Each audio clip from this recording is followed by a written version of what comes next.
any person may become great. There is a principle of power in every person. By the intelligent use and direction of this principle, man can develop his own mental faculties. Man has an inherent power by which he may grow in whatsoever direction he pleases, and there does not appear to be any limit to the possibilities of his growth. No man has yet become so great in any faculty but that it is possible for someone else to become greater. The possibility is in the original substance from which man is made. Genius is omniscience flowing into man. Genius is more than talent. Talent may merely be one faculty developed out of proportion to other faculties, but genius is the union of man and God in the acts of the soul. Great men are always greater than their deeds. They are in connection with a reserve of the power that is without limit. We do not know where the boundary of the mental powers of man is. We do not even know that there is a boundary. The power of conscious growth is not given to the lower animals. It is man's alone, and may be developed and increased by him. The lower animals can, to a great extent, be trained and developed by man. But man can train and develop himself. He alone has this power, and he has it to an apparently unlimited extent. The purpose of life for man is growth, just as the purpose of life for trees and plants is growth. Trees and plants grow automatically and along fixed lines. Man can grow as he will. Trees and plants can only develop certain possibilities and characteristics. Man can develop any power, which is or has been shown by any person, anywhere. Nothing that is possible in spirit is impossible in flesh and blood. Nothing that man can think is impossible in action. Nothing that man can imagine is impossible of realization. Man is formed for growth, and he is under the necessity of growing. It is essential to his happiness that he should continuously advance. Life without progress becomes unendurable, and the person who ceases from growth must either become imbecile or insane. The greater and more harmonious and well-rounded his growth, the happier man will be. There is no possibility in any man that is not in every man. But if they proceed naturally, not two men will grow into the same thing or be alike. Every man comes into the world with a predisposition to grow along certain lines, and growth is easier for him along those lines than in any other way. This is a wise provision, for it gives endless variety. It is as if a gardener should throw all his bulbs into one basket. To the superficial observer they would look alike, but growth reveals the tremendous difference. So of men and women, they are like a basket of bulbs.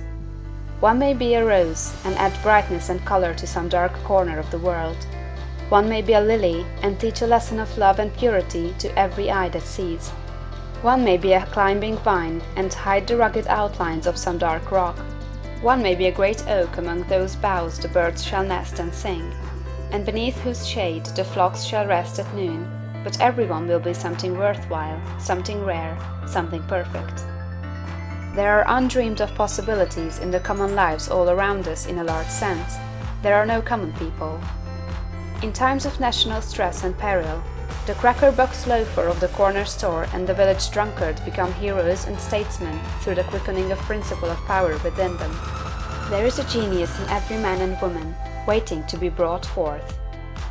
Every village has its great man or woman, someone to whom all go for advice in time of trouble, someone who is instinctively recognized as being great in wisdom and insight.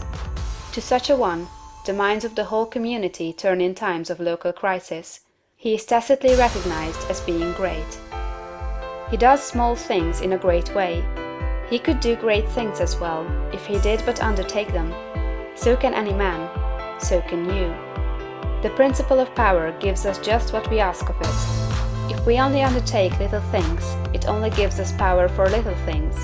But if we try to do great things in a great way, it gives us all the power there is. But beware of undertaking great things in a small way. Of that we shall speak farther on. There are two mental attitudes a man may take. One makes him like a football. It has resilience and reacts strongly when force is applied to it, but it originates nothing. It never acts of itself. There is no power within it. Men of this type are controlled by circumstances and environment. Their destinies are decided by things external to themselves.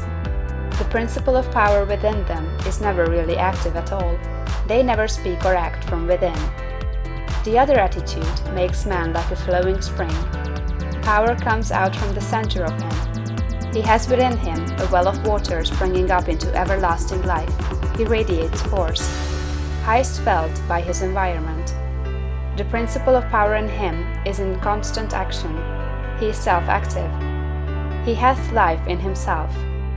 No greater good can come to any man or woman than to become self-active. All the experiences of life are designed by Providence to force men and women into self-activity, to compel them to cease being creatures of circumstances and master their environment. In his lowest stage, man is the child of chance and circumstance and the slave of fear. His acts are all reactions resulting from the impingement upon him of forces in his environment. He acts only as he is acted upon, he originates nothing. But the lowest savage has within him a principle of power sufficient to master all that he fears. And if he learns this and becomes self-active, he becomes as one of the gods. The awakening of the principle of power in man is the real conversion, the passing from death to life. It is when the dead hear the voice of the Son of Man and come forth and live. It is the resurrection and the life. When it is awakened, man becomes a son of the highest, and all power is given to him in heaven and on earth. Nothing was ever in any man that is not in you. No man ever made more spiritual or mental power than you can attain, or did greater things than you can accomplish. You can become what you want to be.